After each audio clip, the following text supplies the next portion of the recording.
Ladies and gentlemen, this is Gamertag Radio with your hosts, Danny Peña, Paris Lily, and Peter Toledo. You know, I think I have to start working on a new intro because, you know, Riana is now one of the co-hosts too now. So I have to do that very, very soon. Everyone, welcome to Gamertag Radio, episode 1364. This is your host, Danny Peña, and also join me on this episode of Gamertag Radio. Actually, a special episode. We have Riana Manuel Peña. Hello, hello. How you doing?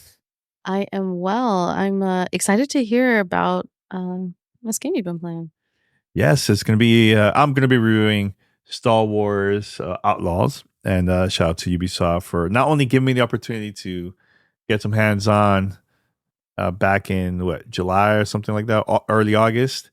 And now I've been playing now this game now for the past couple of days here at home. PC. I've just been enjoying it. It's been great. But first, everyone, head over to gamertagradio.com. You listen to our past episodes. Make sure to subscribe if you find us on any podcast app out there. We're on Spotify, Apple Podcasts, and other places. Just make sure to follow us or post a review. Share the content if you can. Now, if you would like to be part of the show, and maybe you guys have questions about any topics of stuff that's happening in the game industry, or maybe questions about Star Wars. Are you planning to get it? Do you have questions? Blah, blah. Hey, hit us up. Now, if you would like to send us questions, here's how you could contact us. Send us your feedback or questions. Give us a call at 786-273-7GTR. Email us at fanmail@gamertagradio.com or leave a message on speakpipe.com/gamertagradio. Yeah, so make sure to send us email, comments, all that good stuff. I'll play on the show. Future episode. So what'd you think of Star Wars now, the past couple months? You know, you've been seeing it here and there. I know it was at Ubisoft 4. You got to see trailers. Have you always been curious about the game? In your opinion, for you? I've been a little curious about the game. I've only played less than an hour of Fallen Order and Jedi Survivor. So this game, I think of all of the recent Star Wars games, appeals to me the most because it is not centered around, like a superhero with special powers. It's a little bit more down to earth, a little more grounded as a story about a so-called scoundrel, right? Yes. And I really love the companion mechanic that they've pulled in from the previous games with the was it Nick's character? Nick's. With the little tendrils on the head. Very cute. But I had a lot of hesitation because I'm just not the biggest fan of Star Wars properties in general. I'm a huge fan of Manny Jacinto and I didn't even watch The Acolyte. So it didn't quite grab me because of the IP. It more so grabbed me because of the gameplay style, right? Where, you're a character, but you have lots of different, you're a bespoke character, but you have lots of choices that you can make to make your playthrough unique. So I looked at it. It's a massive game. I thought it would be something interesting for me, but I just wasn't sure if I had to play it because there's just so much happening this year. So it was a maybe for me. No, and I completely understand where you're coming from. I think, if you're not a fan of Star Wars and you play this game, you don't need to know like the story or anything like that. Because I think this explains the story for this game. And there's going to be characters that you're going to meet in this game that's part of the Star Wars universe. And there's a lot of new characters also that was created for this game. And it was together with Lucasfilms and also Massive Games, Ubisoft Studio. Right. They both collaborated and created not only new characters, and also you see new old characters in return, but also locations. So there's like new cities, new planet, old planets from like the original Star Wars that you're gonna get to see in this game. So, for example, this is not a spoiler, but if you get to see, because this game takes place between Empire Strikes Back and Return of the Jedi. So there is a mission, and they already talked about this in the past, about Jabba the Hutt and everything. You have to go to like Tatooine, right? So when I was at Tatooine, I was like, wait a minute, hold on. I know, I know some stuff that went. I know some stuff. Yeah, I was like, you know what? Let me drive around. Let me see if I could go and find, Luke's old place, because Luke doesn't live there anymore. His family died and all that stuff, right? So from the movies. So I went there, and it took me a while, but I did research. I looked up different old maps of like Tatooine and also comparing to this map of this game. And I finally found a place, but it was new people living there too. Like, I don't know what happened, but it was really cool finding those things. And there's stuff that happened in the game that remind me a little bit of like the old Star Wars, like seeing the old characters. It was like really cool. But honestly, the new characters, like say that I know you mentioned about Kay Vez, she was a Condor, right? But that's the main character, the playable character. Yeah, player character. She's playable character. So it's her and Nyx. You're gonna start with them, and she got into trouble, and it was so bad that now she a lot of people are after her, So, and the story goes crazy after that. So I don't want to say much about the story because I think it is important for people to experience that themselves. Because I think it makes the game even better because of it.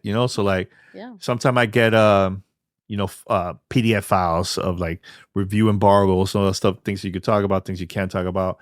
I don't read those, like especially the parts where it's about spoilers, because a lot of them will have that in there. I refuse to read it because I want to be surprised. So I still haven't completed a full game. I'm like really towards the end already of the game. But the thing that I love about this game, is the game mechanics that you mentioned. So like, for example, you go to a base, you see an enemy there. You could do a couple of things. You could go and do a sneak attack, hit them, right? Or get your companion Nyx to go to distract them, to distract the enemy, or maybe attack them, and then you'll come and attack them too. So like, it's like a partnership. Or there's puzzles too, where there are certain areas that say there's a door that needs to be open, but there's no electricity, or maybe there's like a button hidden somewhere, and you have to like look for it, and you have an idea where it's at. But sometimes you can't go to that area because it's the hole is so small. You'll send Nyx there to open up the door, press the button, or most likely sometimes you have to hold the door and you'll use your weapon to maybe like shoot at it, shoot like the device, or use electricity to like give it some boost, and that will like help you to continue your journey in the game, So there is main quests. There's a lot of side quests depending on the things that you do in the game, and also depending on your relationship that you have with a lot of people. Especially, people might call it factions, but it's more like syndicate. So like, let's say like Jabba the Hutt, sort of. Yeah, kind of like, let's say Jabba the Hutt, his group. There's another one. Like, there's multiple that you're gonna get to meet, and depending your choices, you're gonna have maybe a bad relationship with them or good relationship. When you have good relationship, it will unlock rewards, and you will find other people that you start working with that's part of that group that will also do job offers. So you would get more money, more new weapons and stuff that you need to like upgrade your weapon, maybe some gear, something, or money. So it all depends on you. How you want to have the relationship with everybody else. So can I ask a question about Nyx, your companion? Sure. So I haven't seen much gameplay, aside from what's been shared publicly, but I did see a little bit of your gameplay as you played. And I noticed that there was a stealth moment where you had the option to either ask Nyx to attack or distract an enemy target. Mm-hmm. So with the distract option, it kind of pulled this question up in my mind. Do people know what Nyx is, or do they know that this creature is associated with you as this character, or are these things all around? Do people like them? I realize this was probably a lot of questions. No, and that's good. That's a great question. Side character, but it's just interesting that distract was an option, and it looked like it almost showed you a preview animation of Nyx hopping very adorably right next to the person, as if they would be like, "Oh, how cute," right? Yeah, that's a great question. I will go with yes and no. The yes part, I don't want to talk about it because that's part of the story. Oh, okay. Gotcha. Yeah. But the majority don't know what they think it's just a regular creature. You know, they'll think, hey, why this creature's messing up our alarm system, or why is he in our base? Like, you know, it's like they don't know. So, so most of the time, what I usually do, Ree, is let's say there's two enemies, right? I can't attack both. I can't. Sometimes there's missions where you have to be careful that the alarm doesn't go on, because if it does, some of the missions will, like, you have to restart it again.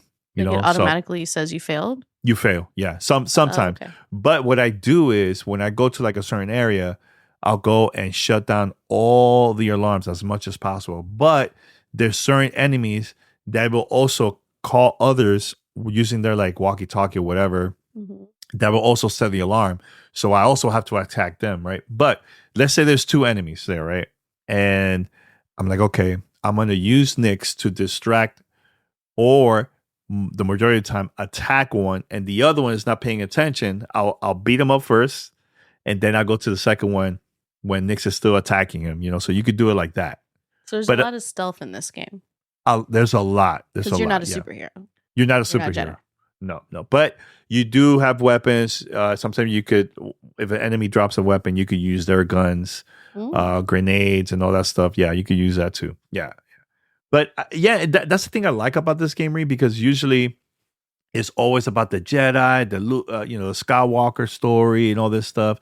And this one is different. It's not about that, you know? So like she struggles, she gets tired, she gets hurt. Like it's really cool experience that type of story. Like I feel like it's refreshing seeing that in this as a Star Wars game. Plus, this is, I won't say for this type of game, it's the first open world game, because you could go to a lot of places and discover, new locations, new people that probably need help. Like there's events happening sometimes, like maybe it's some pirates going to like a farm and people are asking for help. You go and help them, that type of thing. They just randomly happen.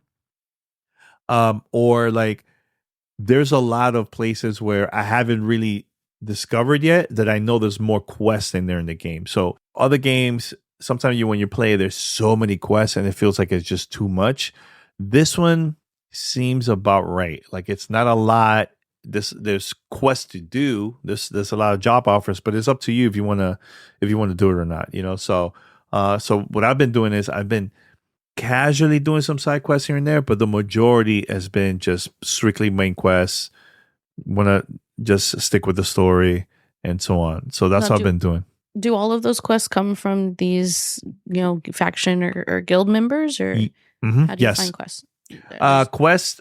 Sometimes you might be at a bar. Maybe somebody will be like, "Hey, come over here." Like they'll call you to talk to you, or maybe you're listening to a conversation from someone at a bar or in the street, and that also unlock a new quest. Like there's different ways to do it. Also, depending on relationships, that will also with the different groups that you meet, that also will help to unlock like more job offers, to get more money and stuff like that. So some of them are just kind of like out in the world. There's no like map with all of them marked as a exclamation point or anything like that. No, well, it'll tell you on the screen, because I love the UI. I know you that's one of the things that you mentioned where I was playing earlier, is that it will say there's maybe 2 or 3 opportunities around this area. Like it will tell you. So you have to search to see where it's at. I see. But it's not like a Assassin's Creed where you zoom out and you see a bunch of like dots on the map. Well, there's you're gonna see a lot of icons. Like let's say you have a great relationship with one of the syndicate that you meet, right? That you meet in one of the groups. Your relationship is really good with them. So sometimes you will see someone that has like a quest or job offers for you, but you see like a handshake icon on top of that character. Meaning so that to talk to them to get meaning that you have a good relationship with them. It will help you to get open up more quests. So it's up to you. It depends on the relationship you have with all these different groups that you get to meet. Well, that's cool, because I mean, one of the things that overwhelm me about these type of games and tends to turn me off, unfortunately, is feeling like I'm looking at a game that's just one big checklist. But it sounds like it feels a little more natural when you're trying to just do something else entirely, and then maybe one of these side quests just happens to open up because of where you are, what you're doing. Yeah, it feels good. Like it's not one of those like it's just too much. Like I didn't feel like I didn't get that feeling, especially like a game like Assassin's Creed. What was it like? Was it Origins? It was like way too many quests, and then the grind, all that stuff. Like it turned me off. Like I just didn't want to continue playing the game. So it's not like this at all with Star Wars Outlaws. But I do want to mention that the version I've been playing has been a PC version. So a lot of people might not know this, but I have an ultra widescreen. So the look, oh my God, when you actually play the game, it looks fantastic. Ultra widescreen, great. Now here's a bug, and they might fix this. This might get fixed when the update comes out, maybe on day one or something. Day one patch, where sometimes they'll show like a cinematic of something, I don't know, and one of the characters, because of the widescreen, their head will get chopped off and they will focus on something else. I got that a couple of times. It wasn't a lot, but it was just like minor stuff, so sounds like something they could fix pretty yeah, that's like an easy fix. Yeah, everything has been great, man. I've been playing this just on for PC you could also change like the graphics. I tried ultra, but I was like, you know what? Let me just go with just high, and I just kept it like that. I didn't want to like go overboard. My focus was just to play the game. So I've been playing, Control, and it's been a great experience so far. Like I really, really like this game. I know people are gonna ask like, hey, which one you prefer, Jedi or this? They're two different games. Yeah. Yes, it takes place in the same universe, but I feel like, because of the whole Jedi and all that stuff, like Jedi Survivor, it's a lot. I don't know how to say better. It's just two different games. This one, it reminds me a lot of like games like Uncharted or like Tomb Raider, that type of vibe, where there's puzzles, a lot of climbing and stuff to do, but the mechanics is very different because of your companion Nyx. Now, can you tell me about like sort of like upgrade and skill tree and customizations for your character? Sure. So the way how you upgrade is sometimes it's either stuff that you find that will allow you to craft an item, and it will help you to add that to like your weapons or things that you have. Like, for example, right now I've been upgrading my gun where I have an electricity one. I have another one that's like a regular shooter, but there's also another one that's like more powerful that will allow you to like shoot. I don't know if it's like a grenade. It's like an explosive ammo that sometimes you need to use those type of weapons to do certain things in the game to continue with your quest. So like, let's say sometime you might find a place where you need to shoot something that will bring electricity to like a location, then the electricity turns on, or the door will turn on because of the stuff that you have in your weapon. Or maybe you have to explode a rock that there's like a hidden area that Nyx gotta go there. You use that weapon by holding Y, and it will pop up there too. So there's different ways how to play this game, and also you could also get upgrades for your ship and upgrade for your your bike. You use that a lot. Your speeder, yeah, you use that a lot during your journey in the game, because you don't want to be walking around the whole time. There's places that you need to do that you have to go. If you've discovered it, it will also unlock fast travel. I remember when I was at the event, I was just using the speeder the whole time, and I didn't even realize there was like a fast travel there because I didn't look at it. But you open up your map, you look at the location you want to go, and a lot of those places will say fast travel. You click in there, and you end up right there right away. So, nice. Yeah. And I've noticed in a lot of the marketing materials and like the key art that there's, of course, your main character was a K, Vess, and then yes, Nyx. But then there's also this big robot dude. Yeah, his name is ND5. He's also one of your companions. Well, not companions, but he's also part of your crew, your ship. You're gonna meet other characters. I don't want to like mention names because I want people to surprise. But he's one of the characters that is going to be with you on the ship. Yeah, he will tell you, places to go, who you need to meet. Because here's the thing too, C-3PO, basically. Yeah, basically, yeah. But here's the thing, he's way stronger. He is like crazy. He's pretty good with his weapons. So watch your back. That's all I say.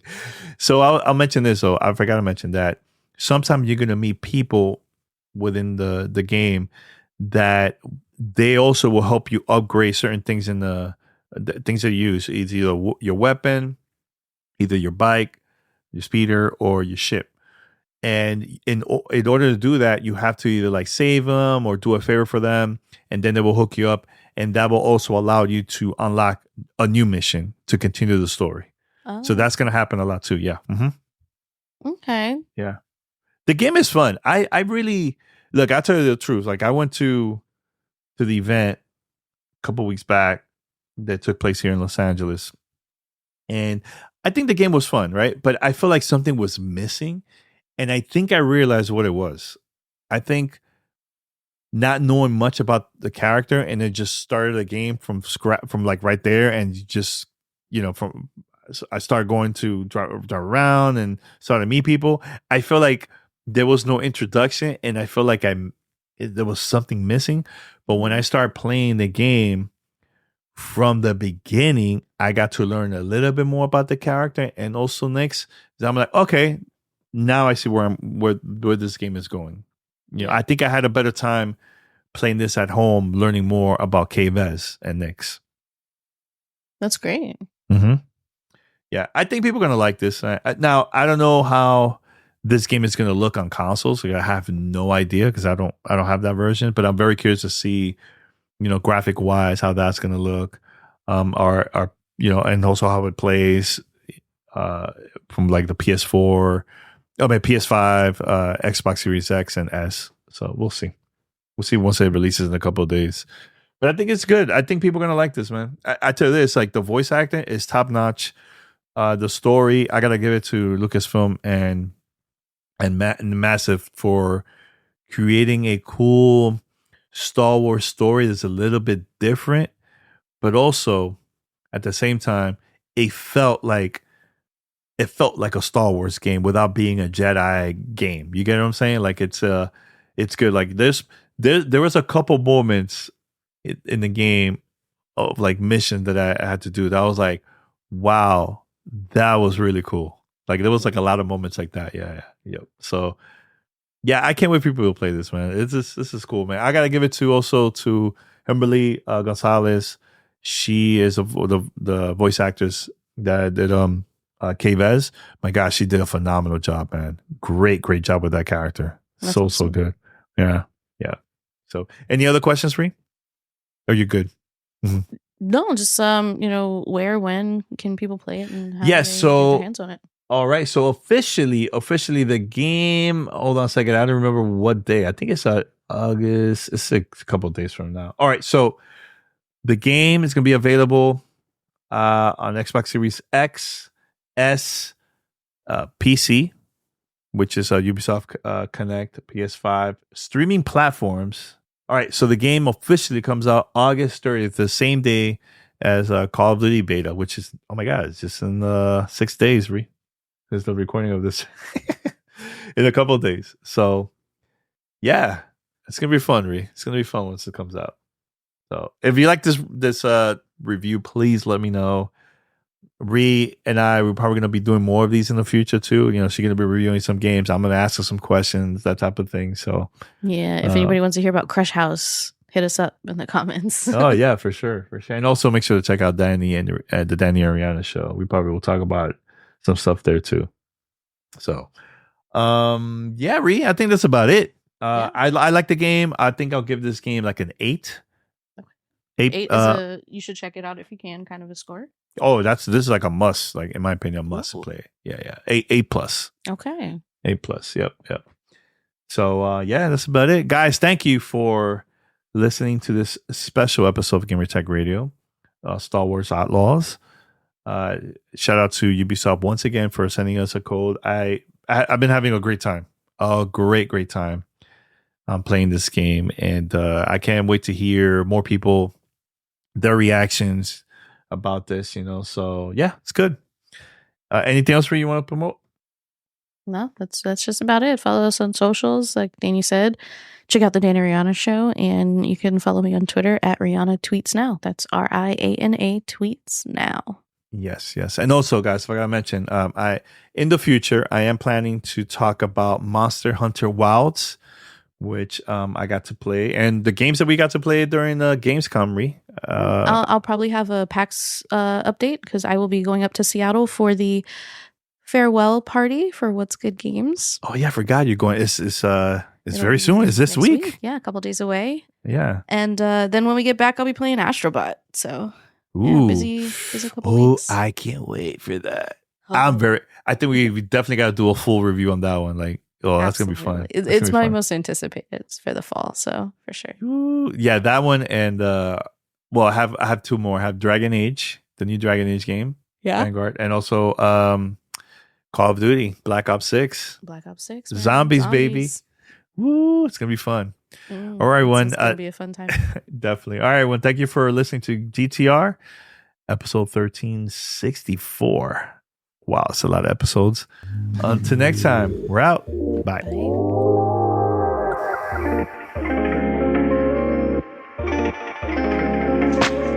Thanks for listening to Gamertag Radio. Be sure to like us on Facebook and follow us on Twitter. Or X.